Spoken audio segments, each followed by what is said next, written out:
Hello, everybody. This is Umar Shariff here, and today we are having a distinguished personality. He is Mr. Wing Commander G.B Athre, who is also called as Winko Athre. So it's a privilege for me to interview him on this occasion, and the topic of discussion for today is education for women, how important it is. So let's hope to have a really insightful discussion. Yes, Mr. Athre, it's my privilege to be around and to have a discussion with you. Would like to know briefly about your profession and your life so far, as far as your graduation and how you progressed and how you have retired. Maybe in a very short mode, you can just express your thoughts. Yeah. I'm very thankful to you, Umar, that you are consider me as an important person to talk about education for women in India. Me, Wing Commander Athre, born in Sringeri in Karnataka in 1954, graduated from National College Baswangudi, Bangalore 4 in 1974. For some time I was a student leader for 2 to 3 years. Then my desire to don the uniform and serve the country forced me to join the most coveted and wonderful, beautiful, secular Indian Air Force, which I am highly indebted to even today, because it made me the man in me. It brought out the adventurous and fighting spirits for the country in me, and I'm very, very grateful to the Indian Air Force, which is a very big family to me. Even today I am part of the same. Whatever today I am has been shaped by the Indian Air Force. Today, I dedicate my every effort to cleanse the society to some extent from corrupt practices and corrupt people. God forbid, with His grace, I will be able to succeed to protect my environment all around me, which many people know me as an environmentalist who are fighting for the safeguard of lakes in Bangalore in particular. Excellent, sir. Very good opening shot that was. So now let's get into the topic directly. Education to women. Generally, it has been neglected or ignored, or people don't understand the importance of education itself. So let us first define what education actually is, because people have a different notion altogether. People have different definition altogether. So I would like to know what you feel education actually is. In my view, there are two kinds of education: formal and informal. As the dictionary meaning goes for education, education is to acquire knowledge and to get a kind of a reasoning and to be able to judge about the activities and things happen all around us in this huge universe. No one can ever say, I have the knowledge of everything in this universe. Therefore, imagine when a child is born, it doesn't go to school or college or universities or libraries or anywhere, but it still gets educated about how to start its life from the mother and parents and the relatives and the near and dear ones. How it happens? It happens in an informal sector. Therefore, the first form of education is by speaking and hearing. Literacy comes later, because most of the knowledge in the universe has been written down. If you take about spiritual things, it is written down in scriptures. If you take about scientific things, it is written down in the journals, which are available in many of the libraries. So if we have to have a meaningful life, which everyone wants to, therefore you need to understand and know what is around you. That is where a formal education becomes important. However, our topic of education for women comes into fore because it is the woman who is the nerve center of every family. All over the world, especially in India, we consider the family unit as the basic unit of society. Human beings being social animals, starting from the family, he has to graduate towards society. If the child has to be brought up as a responsible citizen of the country, it needs formal as well as informal education. By speaking and hearing, the child learns, but the more knowledge around it, the more learning process, the more adopting process, the more acquiring process, and more judgmental process can only happen if the child has access to the written knowledge available all around us. Therefore, the process of education with respect to India starts even though at home, but has to gradually grow in the form of schools and colleges and universities. A woman, see, if you educate a man, you are only educating one person. But if you educate a woman, you are educating the entire family, because let us not forget that it is the woman who nurtures, who cares, who gives birth to a child and allows that child to grow in such a uniform manner so that the child tomorrow becomes a very, very learned and responsible citizen of the country wherever the child is. Therefore, by educating a woman, you are educating the entire masses of the nation, not only producing graduates to obtain an employment in the society, but to make sure the society is healthy, the society is educated, the society is learned, the society is knowledgeable. It is our bounden duty to make sure that every woman gets educated the way she wants to be. That's a very good, excellent way of putting things. Education in itself, it has to have some meaning to life. As you rightly said, one should know the place around oneself and to know how to be part of the system.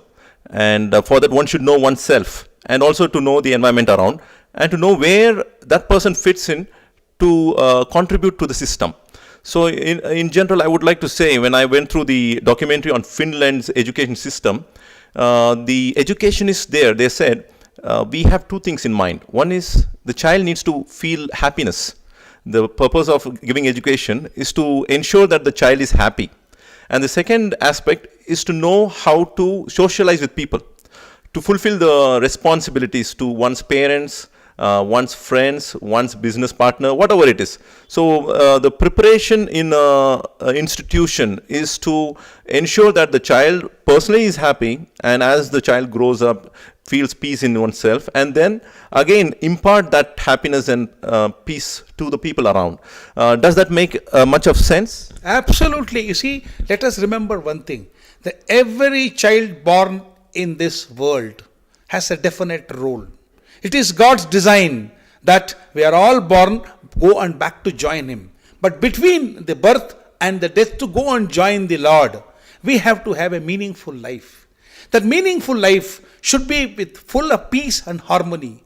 There should be no differentiation between the two, and the hatred must not be allowed to be cultivated. The whole point of a good, meaningful livelihood and carrying on life is spread love. Love everyone. Be lovely to others and be loved. Give love, shower love, the love comes your way. It's only love which will take us to our pinnacle of glory as a more meaningful human being in this world, for which God basically designed us for. Let us come to what is the education system today is happening.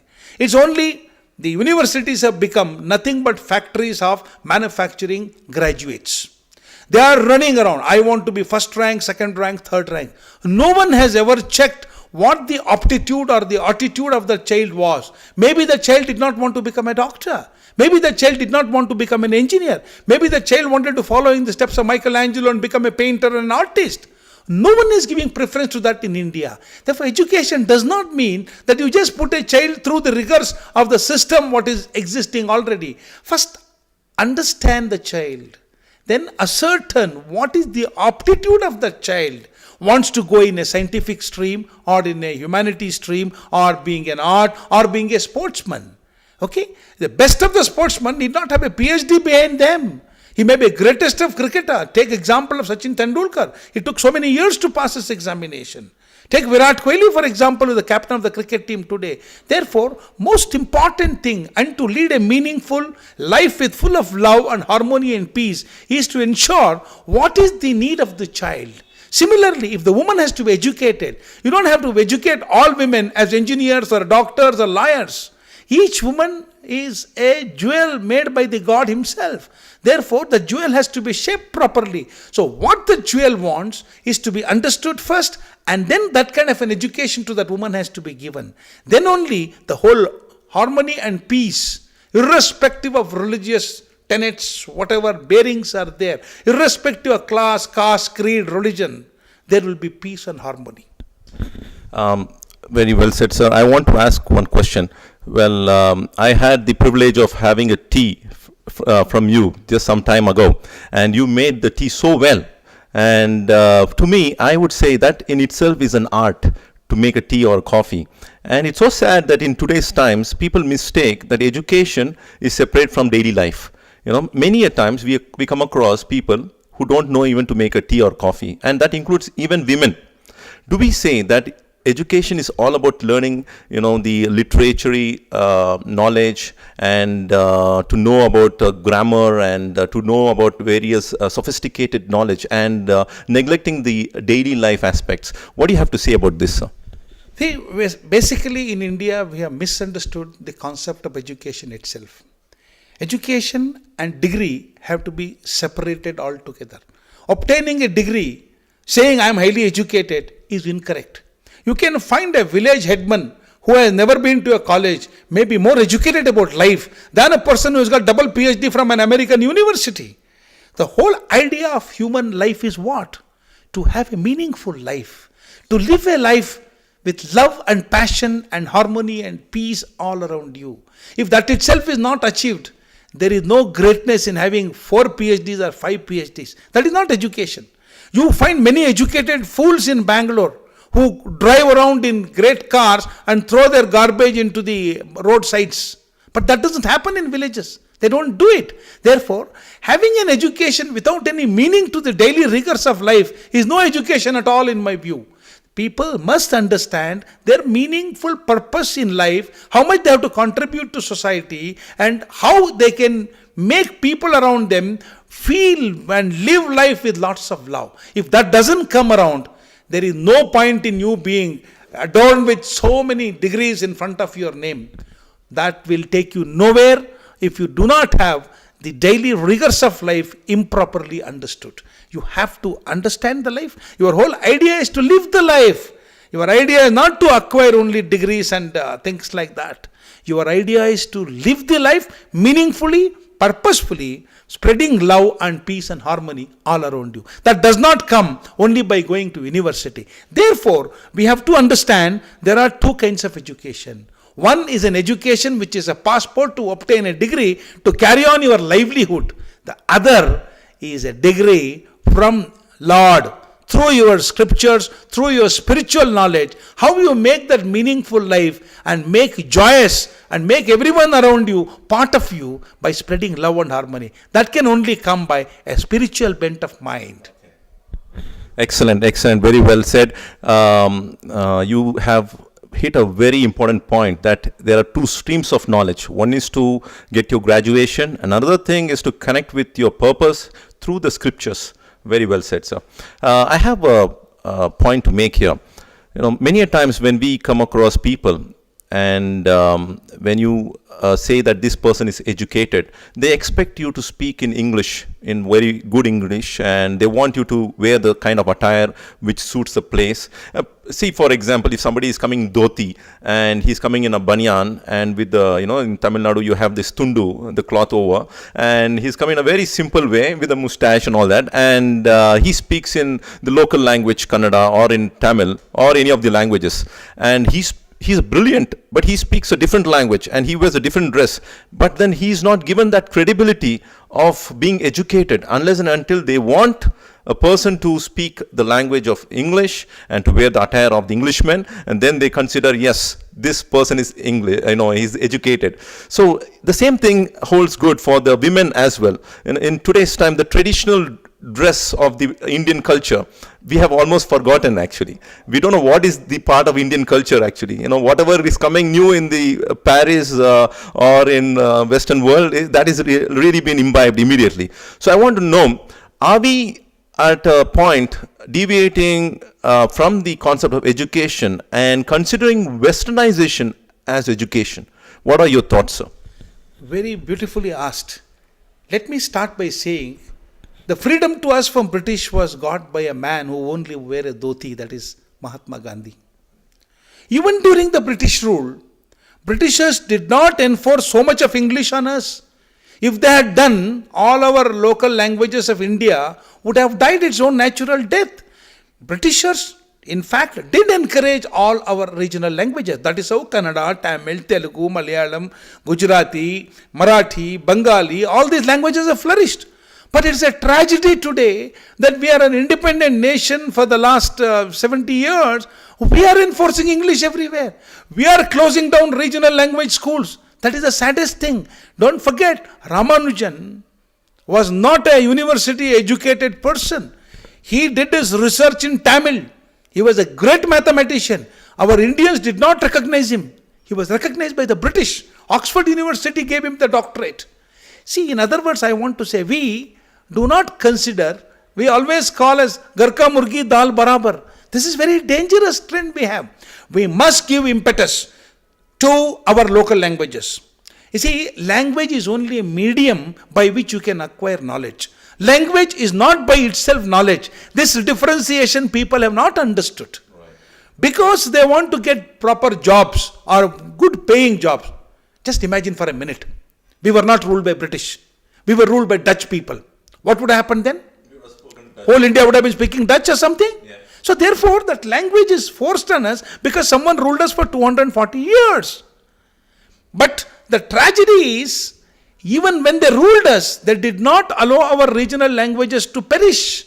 They made them flourish. But today, our binding thing on English, our single love for English is killing our local languages.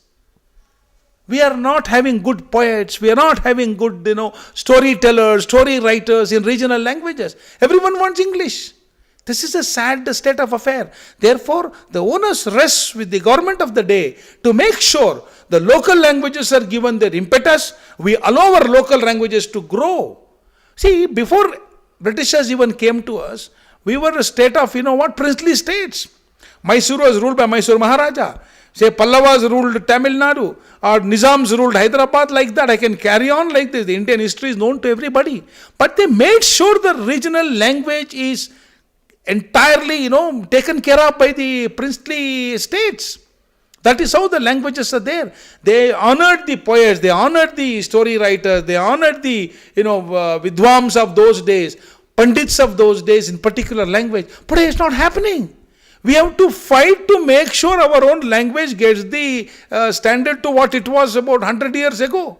This love, this blind love for English must come down in India. I know I am speaking in English, but I can't help it because we have to, yeah. It's a lingua franca. Correct, it's a lingua franca, correct. I could have spoken in chaste Kannada too, but it wouldn't have reached much of the audience because, yes, there's one language to connect Tamilian and Kannadigas and Telugu fellows is between English. Yes, just to that much extent, we will speak English, but not more. Don't make it. Don't make it. Don't make it the only bridge which is there. Don't give the only privilege to English. Absolutely. Don't make English the primary language in India. Yes, it has been building bridges to some extent. Yes. Do you mean to say that Nalanda University did not contribute to the growth of this nation? Do you mean to say Mithila University did not do anything? So our regional, like even a Tamil poet Bharati, who is such a great poet. You mean to say he wrote in English? No, not at all. See, you come out with the feelings of your particular thing in your language only. Right. But today, by having blind love and primacy to English, I think, in my opinion, we are killing all regional languages. Learn English by any chance. No, I'm not saying don't learn English. Learn English. Learn other languages too. Learn your languages too. Learn if you can learn English, why can't you learn Tamil? Why can't you learn Telugu? Why can't you learn Hindi? Therefore, we should not have this language as a barrier to spread the knowledge amongst all of us. Let us not forget, knowledge is different. Language is different. Language is not knowledge by itself. So, knowledge can be acquired in any language. That's a real point to be underlined. I want to understand the perspective of most of the women nowadays who go to college. First thing is, many of them, they ignore education amongst the people in the rural. Many of them, they feel that what is the point in giving education to the women? That's one aspect. Another aspect is that they do courses, but they don't benefit out of it. Many a time I come across, someone is graduated in the field of engineering, BE, or someone is graduated in another discipline, and they have their names been printed in the wedding cards. But if you ask them, are you practicing what you have learnt, they're not. They're housewives. And they're not imparting knowledge. So what do you say about this? Isn't it a kind of misusing the privileges which has been given? So much of time which has been spent in imparting knowledge, so much of money been spent in imparting knowledge, and all that benefits which has not been once again brought out to the system. So what do you have to say about unpurposeful gaining of knowledge, wherein a person is not putting his knowledge into practice, but it's only there in the wedding cards? No. I tend to disagree with you. Say, for example, take a lady who has got her MBBS and gets married, or a BE and gets married. In my opening address itself, I told you, every woman, by educating her in the formal sector, you are making the society stronger because the family is getting educated. It is the woman which is nerve center of the society. It is the woman who is the center of that entire family. The whole family is united all throughout her. So her degree has not gone waste at all. The children get benefit. The family gets benefit. The husband gets benefit. There will be better management of the house. There is a better management of understanding of the feelings between husband and wife. There will be peace and harmony and love everywhere. Getting an education does not mean you are only trying it for job. One is with a scientific temper, other is with a spiritual temper. When both of them meet together, then only you have a holistic person who is always joyful and a great asset to the society. Therefore, women going to colleges and acquiring knowledge in a formal sector is definitely not a bad point at all. It's not a minus point at all. It's a plus point. In fact, I encourage every village girl to go up to at least university stage. Therefore, the awareness goes back. Today, we take for example, so if India is going all digital, how will a local man in a village will handle the digital technology if there are nobody around him or around her to teach them how to go about it? So it doesn't mean that having an education you must go and work in a company or a government job or a private sector or in somebody's house. No, that knowledge is to make you empowered. That knowledge is to make you meaningful in life. Therefore, your sense of reasoning and sense of judgment for your own life will be much better. Well, I got the point that is very well elaborated.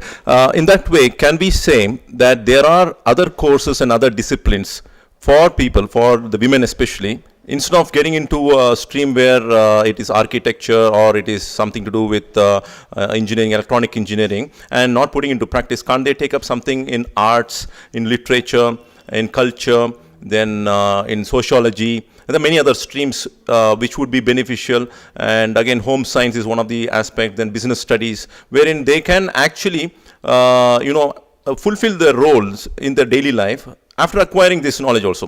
Why am I stressing upon the point of MBBS and BE? Because it's very difficult. It is very much connected to livelihood, and people spend in lakhs and they spend a lot of money in that. And if it is not being brought back to the society, then again, are we doing justice to what we have learned? Is what my question is. If not, a person is not able to fulfill the role of doing a daily job. Can't the person write books? Can't the person have workshops? Can't the person do more of other service through which the knowledge reaches the people? I want to ask a counter question. Which God has told for the human being that man should do this kind of degrees and woman should do this kind of degree? No, Madame Curie was the greatest scientist. There are many women architectures, architectural engineers who are great, who have done so much of service. See, again we'll come back to that. There cannot be stereotyping. Women must go into this stream, man must go into this stream. That is incorrect. In the eyes of Lord, man, woman are both are equal.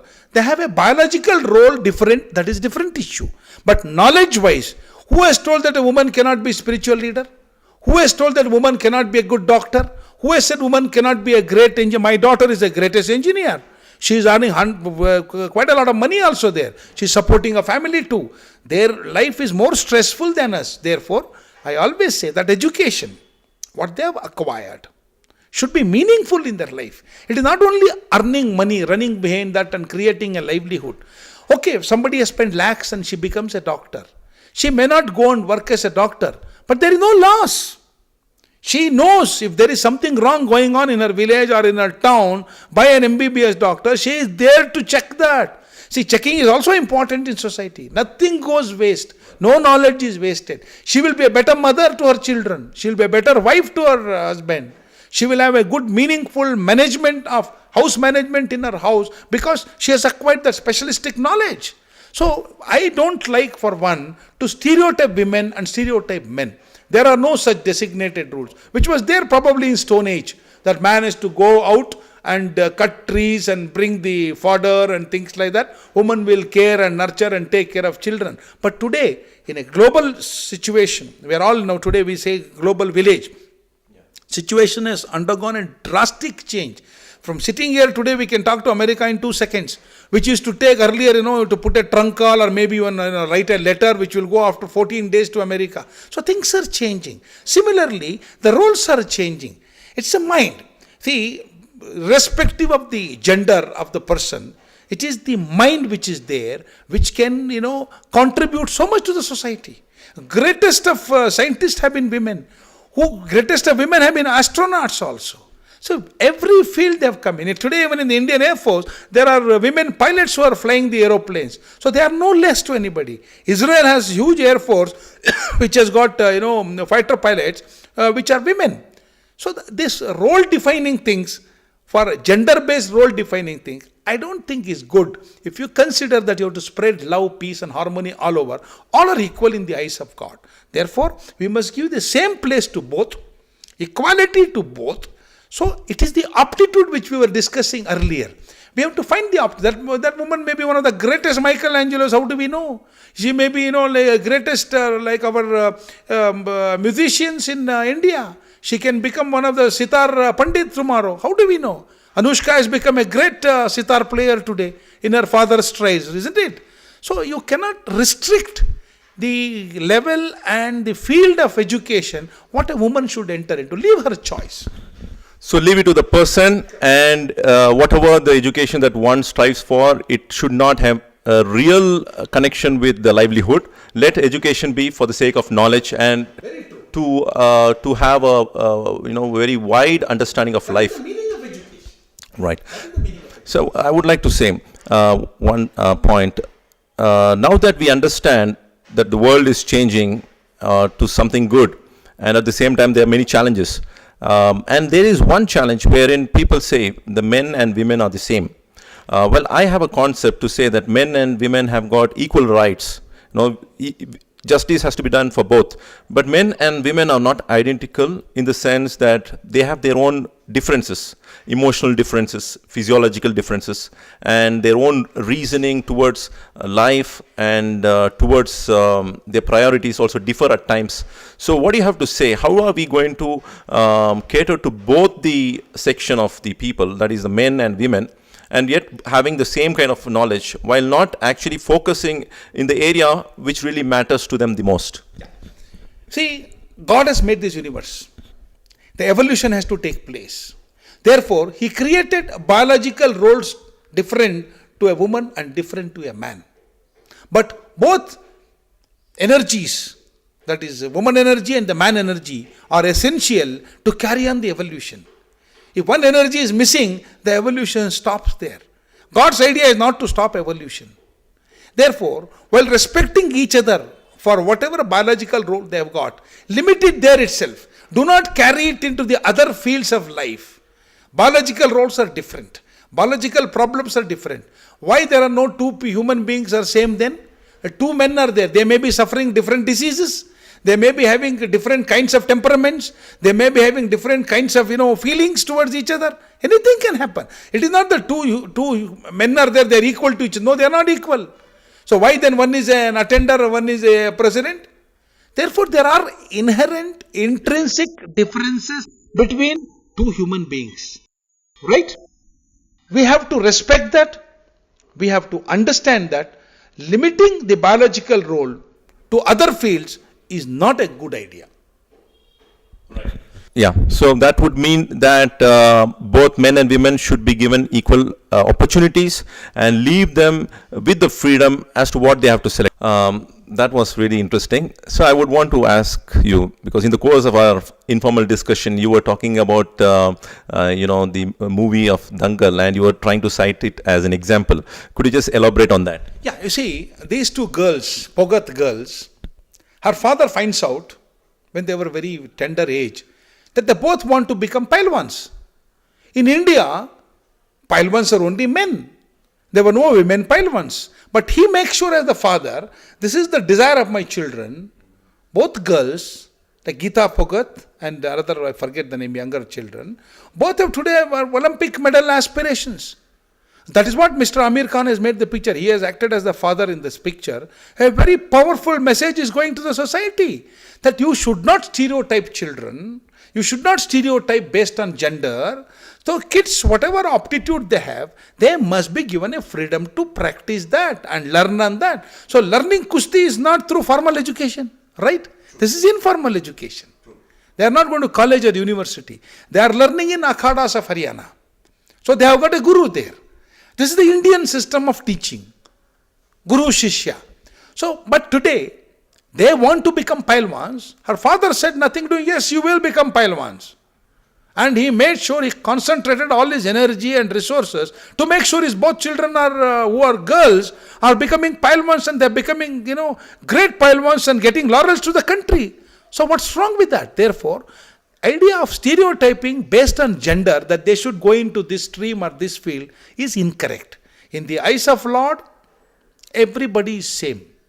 He does not discriminate because someone is a woman and someone is a man.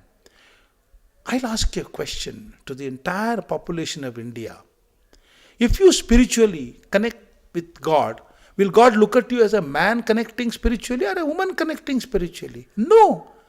He will say, a soul is connecting to me through spiritual powers. Therefore, every soul has to be respected for whatever they are and given their due.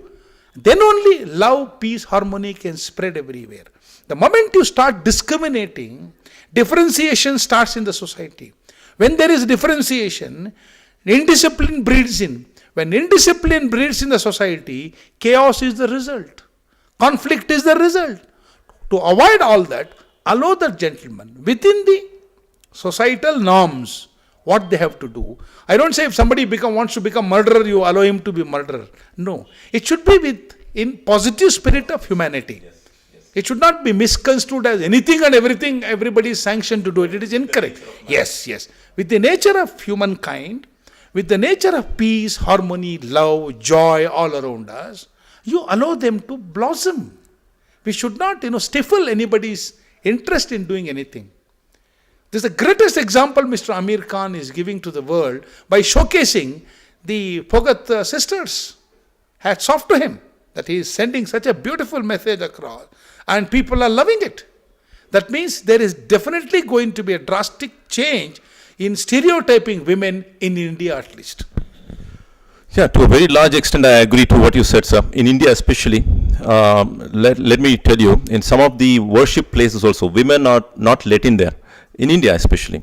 And that holds good to even the Muslim community or the other communities, wherein the masjids do not let the women come in predominantly in India, except for some places here and there. And if you go across the Middle East, probably you have traveled to most of the places, and in Singapore, Malaysia and elsewhere, there's no such embargo. And why do you think this kind of thought has crept into the Indian society? It's nothing but male ego. Man wants to show he is supreme. He wants to control everything. That is where he fails in his control mechanism. When the control mechanism fails, he finds women rising. He doesn't know what to do. He runs from pillar to post and makes some laws. So, ridiculous laws he tries to make in the name of religion, in the name of so many things. Take Triambakeshwara temple or the Dargah in Mumbai, Haji Ali Dargah in Mumbai. Just two examples which are recent, I am telling you. Where the need? Lord Shiva did not say, you don't come and see me. Same way, Haji Ali Dargah did not say the woman should not come inside here. It is all man-made to protect the male ego.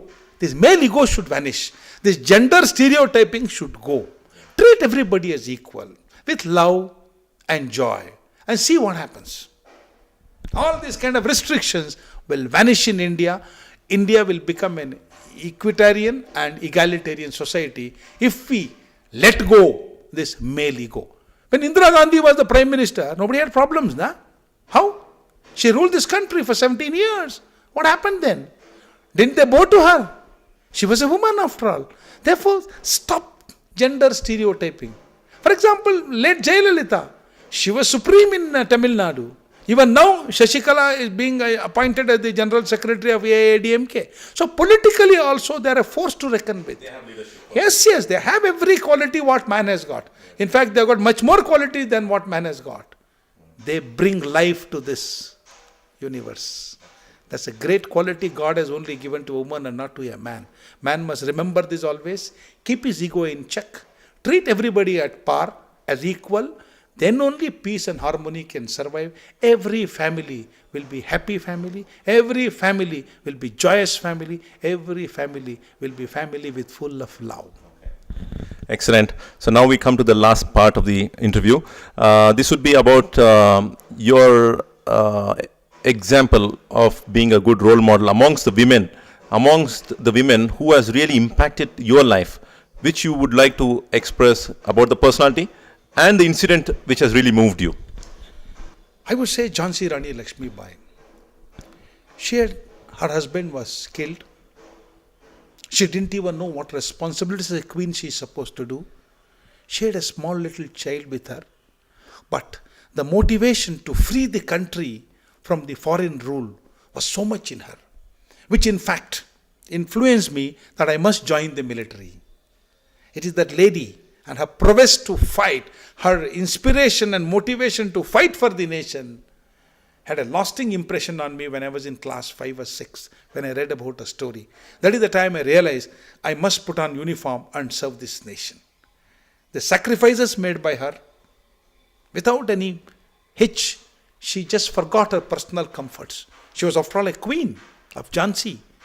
She left her at that, went with her soldiers, fought the war and won the war. Of course, due to treachery she was killed, that's a different issue. But her spirit is indomitable. Her spirit even today is an inspiration to many, many women folk and even to men folk. At least for me, that incident of her going to fight the British to free the country in 1857, etched in my mind, made me join the Indian Air Force. So I would like to share one story and want to take your feedback on the same. This is the story of a lady who lived during the times of Prophet Muhammad, peace be upon him. So the story of Sulaim, her name is Sulaim, another name is Rumaisa. She had a husband who loved the son very much, and the son was very dear to the father. It so happened the son was not keeping well, and the father wanted to go out, and the mother says, "Don't worry, you go, I will take care of the child." So in the course of time, the child dies, and what she does, she just shrouds the child, keeps the child to the corner, and when the father comes, the question was asked by the father, saying that, how is my son? For which Rumaisa, she said, he's better than before. She did not say that he's suffering or he's dead, but he's better off than before. So when the father came, she asked him to clean himself and offered the dinner, and he had his food. And after that, she spends the night with her husband. And in the course of that time, in the midnight, she talks to her husband, saying that, I want to ask you something. So what is it? Come on, tell me. What is that you want to ask? The husband is saying, if we happen to borrow something from the neighbor, some jewelry, and we kept it for some days, and if the owner of the jewelry wants it back, what do we do? Do we have to give it back, or do we have to retain it? So for which the husband says, we have to give it back. So similarly, she says, the God gave us a son, God has taken it back. The father was stunned. I mean, how could you do this? I mean, he was angered, and he left the house and went to the Prophet, peace be upon him, and said, "This is what my wife has said, and how could she do such a thing?" Then the Prophet said, "Blessed be this night." And after that, she got many children out of the wedlock, and history speaks for itself. So these kind of examples, it really motivated me to talk about patience. And when I went into the explanation of it, why she had to take so much of time to explain, because the father was loving the child so much, and had he been told at instance, it would have shocked him and he might have even collapsed. So she had to go in stages. And even today, the example of Rumaisa is so very bright and so very meaningful and insightful, and for people to take inspiration from. So what do you have to say about this story, sir?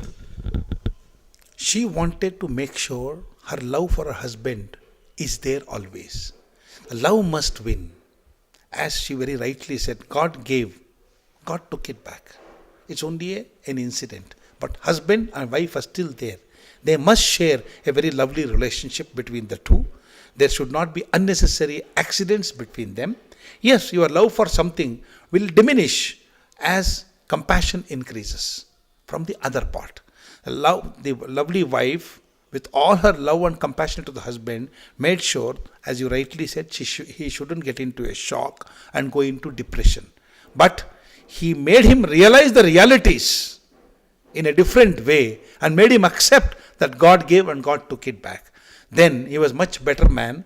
Therefore, instead of falling down or collapsing there, he went to prophet and asked, what has this happened, is right or wrong? Prophet gave the answer. It's right. Therefore, most women have been endowed with that kind of a compassion and love in them. They are the fountains of love and affection and compassion.